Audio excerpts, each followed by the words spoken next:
I'm a hard-working creative director, but the pressures of business make it difficult to stay focused, creative, and fresh.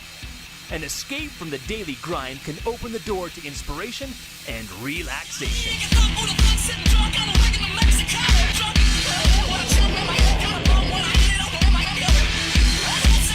I'm off the beaten path, pushing the boundaries of travel to inspire you to make your own travel plans. I'm the Extreme Tourist.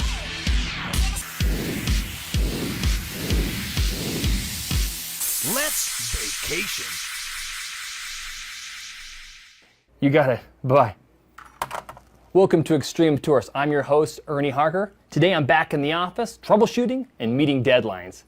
My wife tells me, Ernie, you need to learn to chill. So I'm going to take her advice. On this next Extreme Tourist adventure, I'm headed to the Mecca of Mellow, San Diego, California. The second largest city in California and the 9th largest city in the U.S., San Diego is located along the Pacific Ocean on the southwest coast of California, just 30 minutes north of Mexico. I'm staying at the Marriott Hotel and Marina, located in the heart of the city. The waterfront setting is spectacular, and guest rooms boast sweeping views of San Diego Bay and the downtown skyline. After checking in, I needed a bite to eat, and the staff recommended Roy's Hawaiian Fusion Cuisine. If you've seen past episodes of XT, you know that my love for adventure is matched only by a love for great food. Overlooking the marina, Roy's combines the freshest local ingredients with European sauces and bold Asian spices to create something unique and mouthwatering.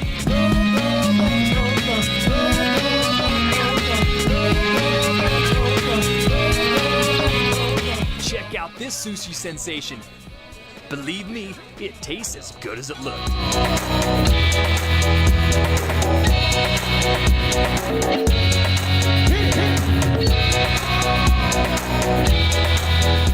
One of the few vices I have is a sweet tooth, and it doesn't get much better than this.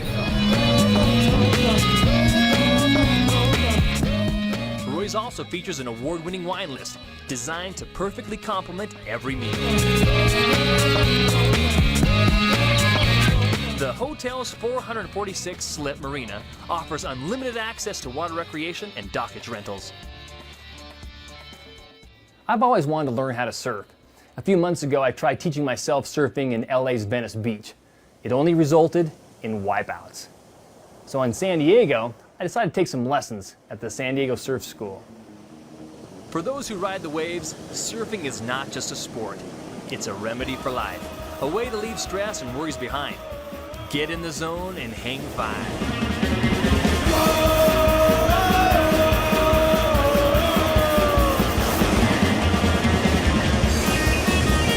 I think it'd be so cool to learn to surf, pick up some California cool. So I'm here at the beach, and I'm gonna take some lessons from San Diego Surf School. The air temperature was near 80 degrees. The water temp was just above 70. And the scenery was, well, amazing. I couldn't wait to hit the water. Here we go, San Diego Surf School. Let's get started. So I'll listen. I'll do everything you tell me to do. So I'm hoping that we get up. I think you're gonna get up. I can start turning actually instead of just standing. Yeah. I want to see if I can turn, All right. steer myself. We'll angle you before we get into the waves. Yeah. We'll teach you how to do that. My tutor gave me a dry run to teach me correct body position on the board and pop-ups. All right, now here comes a wave. Pop up. There you go, just like that. I also got a short lesson on surf safety, water currents, board handling, and stingrays. Wait a minute, stingrays? I hadn't thought about that. The vibrations from shuffling your feet will scare the stingray. My tutor told me to position myself by angling the board toward the beach, but not directly at it for an easier start, and then select a wave that's just beginning to froth on the top. Then you paddle like mad until the wave begins to take you. Hold the board on the sides while arching your back, then hop up on the board as it drops onto the face of the wave. Piece of cake, right? Well, not exactly.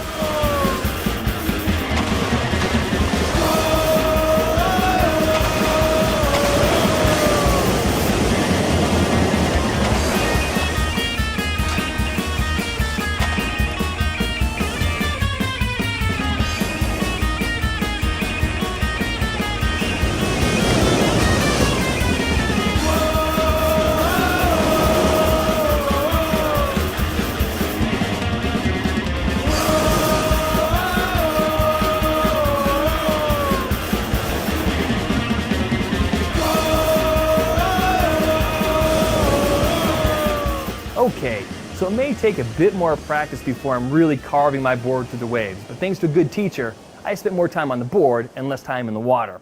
Up next, I take to the skies and hit the bike trail on Extreme Tourist. Stay tuned. Rock and roll!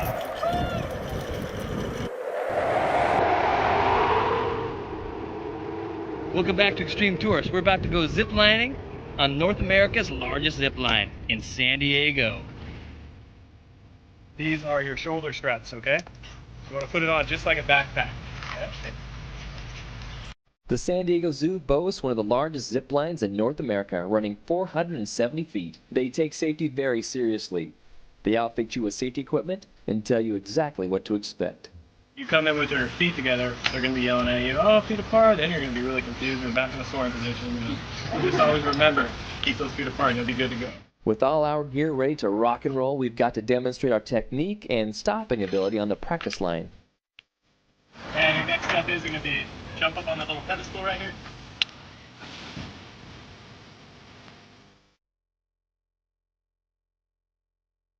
This is not the biggest one. This is the training one to get us used to flying a little bit. This is the little one? Rock and roll!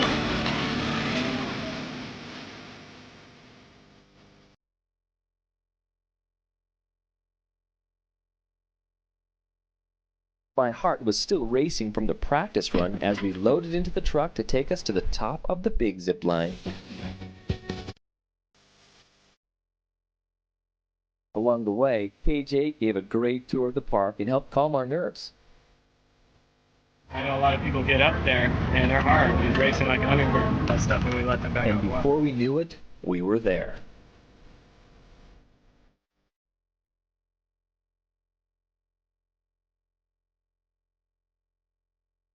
This was going to be fun.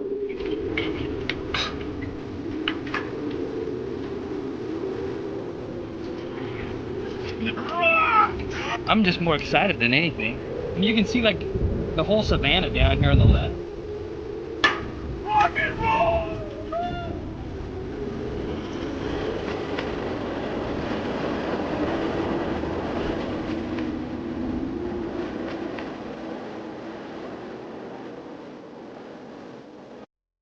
Awesome! That is fun!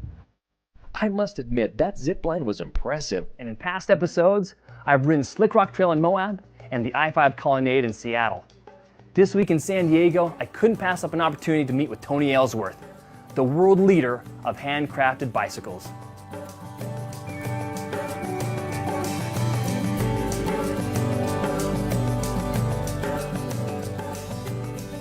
I've been a cyclist all my life, ever since I was a little kid. And to me, as a little guy, learning to ride a bike just kind of gave me freedom. You know, it opened up the neighborhood. When I was 30, I was working really hard in the finance industry, bought a home, had some kids, and I wasn't getting to ride as much. And I just, you know, one day I kind of had a talk with myself, and I said, you know, you need to do the things you love. So I started riding again, and I don't know, you know how it is when you're 30 and you got, you know, so you're going to change the world, right? So I started making bikes. You know, a couple of friends bet me. They said, well, if you really know what you want and you're not happy with one you have, why don't you make your own? And so I did, right? And then they, of course, wanted one. And then their friends wanted one. And, you know, whatever, 19 years later, you know, here we are, Ellsworth Handcrafted Bicycles. I love to play in the environment, right? Yeah, So yeah. I think you got to be a good steward of it. Yeah, the building that we're in right now is solar powered and geothermal coupled, so it's pretty cool and comfortable in Yeah. here, and about 100 degrees outside, and we're pretty comfortable in here. And that's really a matter of the solar power, the geothermal couple, and the building material that the building is built out of is called an insulated concrete form. Awesome. Well, we've talked a lot about the environment. I wonder if we can experience some. Let's go. Can we go riding? Let's go sample the environment. Let's go sample the environment. Yeah. Let's go. Located in nearby Ramona, Ellsworth Handcrafted Bicycles produces a wide range of trail, free ride, and road bikes. Founded in 1991 by Tony Ellsworth, Ellsworth bikes are known for their innovative, award-winning design. What makes the bikes so unique is that they employ instant center tracking technology, invented by Tony himself. I was in for one sweet ride. Tony hooked me up with one of his new models, the Glimpse. It's designed to be one of the most affordable, high-performance trail bikes you can own. We headed to a trail along Lake Hodges, just south of Escondido, and about 30 minutes north of downtown San Diego. Out of the gate, I was off to the races, maneuvering over challenging single track and gliding over wide, smooth rollers. The ever-changing trail around the lake took me through streams, lush river valleys, canopied oak forests, and arid rocky terrain and open fields. I learned that the lake is supposedly home to a large creature known by the locals as Haji. After hours of full throttle biking, I didn't spot any sea monsters. But I was tired, sweaty, and starving. Time for some lunch. A local favorite since 1963, Point Loma Seafood is committed to serving the freshest fish in town. You'll find just about everything here, from sushi and sashimi to homemade chowders and, of course, all kinds of fish.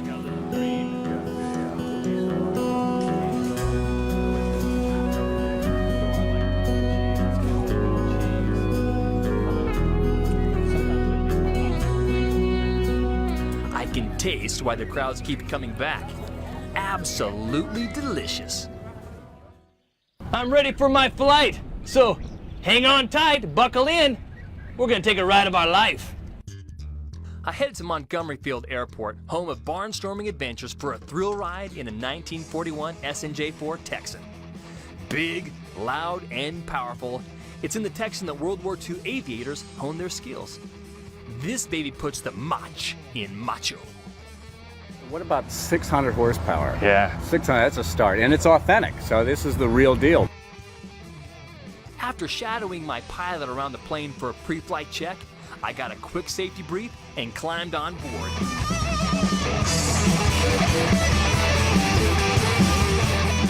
I'm in to win. I got my safety briefing and I'm ready to take off.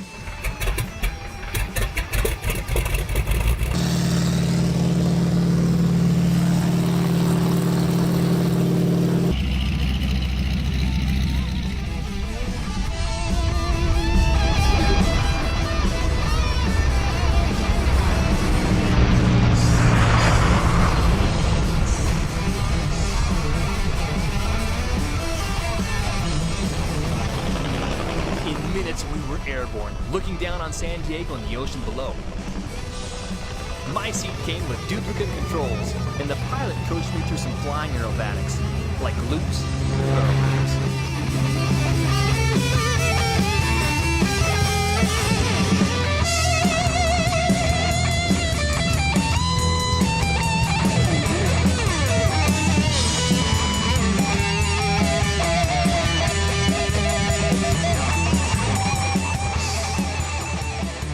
Okay, maybe the weird facial expressions I used to stay conscious may have affected my cool rate, but at least I didn't lose my lunch.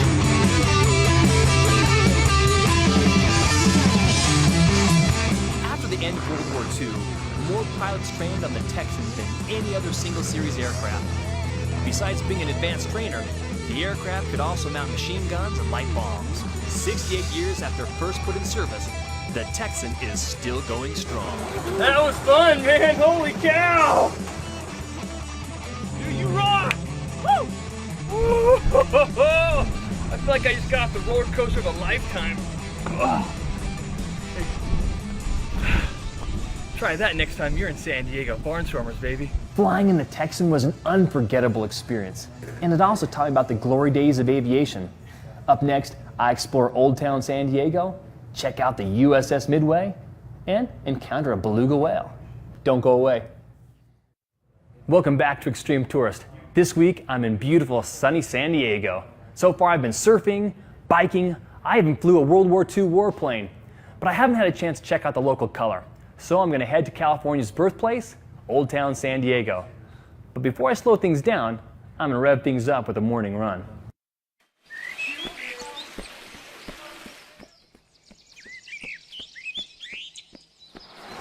Don't sleep in the mornings when you're on vacation. Enjoy the best views early in the morning with a great jog. Whenever I go for a run, I often incorporate obstacles like stairs into my workout to make it more challenging and fun. try to vary your exercise routine so you don't get bored.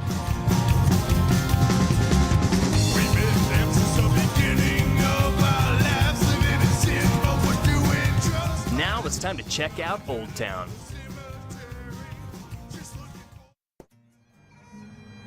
Just trying to find something nice for the wife.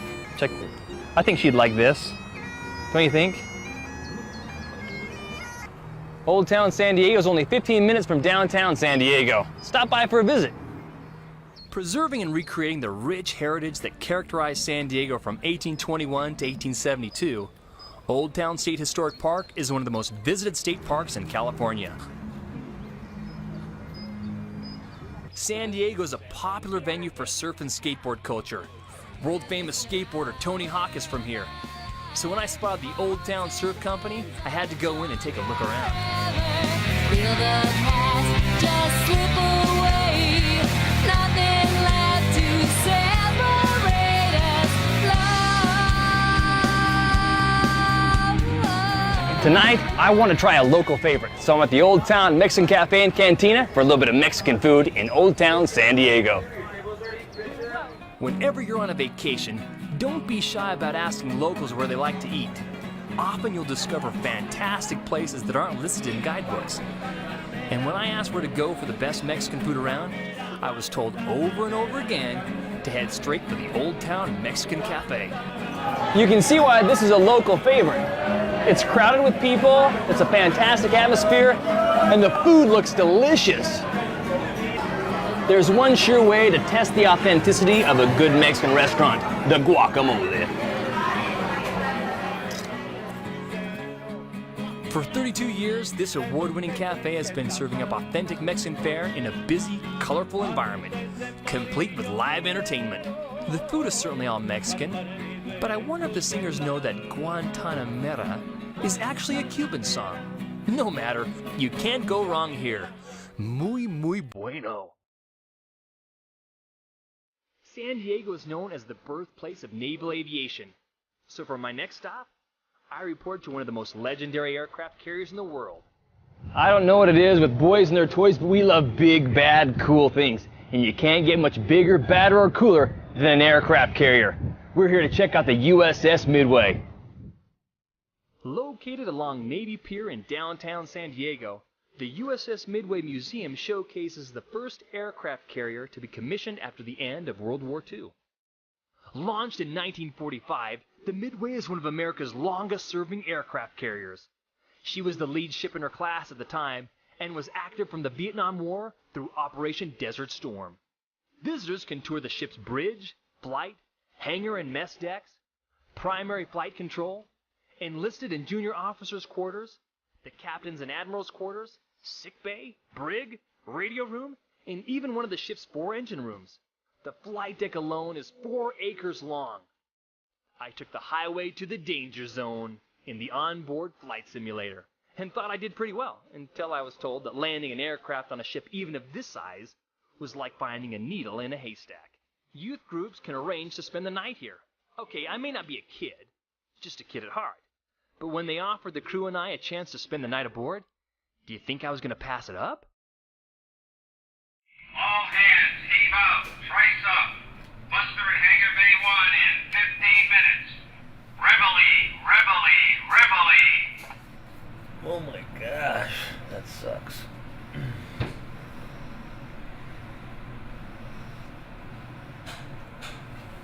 One of the worst nights of sleep of my life. Oh, it didn't help that I had the snore master right down there. Whew. Well, another morning of extreme tourist coming right up. After a sleepless night enduring a snoring crew member and the reveille at sunrise, I was pretty much worn out. But I couldn't help but think of the many, many sailors who slept in the same cramped space as I did, night after night. The average age of a Midway sailor was 19. 19! It made me really appreciate our armed forces all the more. I'd like to thank all those folks who honor and preserve the history of the USS Midway. They invited the crew and I to stay aboard and imagine what it would be like for one night to live life at sea. not easy by any stretch of the imagination. And speaking of the sea, what trip to San Diego would be complete without a trip to SeaWorld?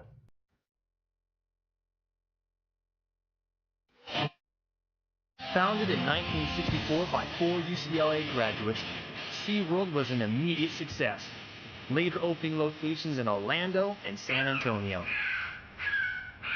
I've enjoyed swimming with dolphins and manatees in Cancun, so I donned a wetsuit and hopped in the water for a one-on-one encounter with 3 beluga whales. You'll find dozens of exhibits here, from polar bears and penguins to sharks and dolphins. The main attraction, though, is the orcas, or killer whales, which are housed in a 7 million gallon habitat called Shamu State.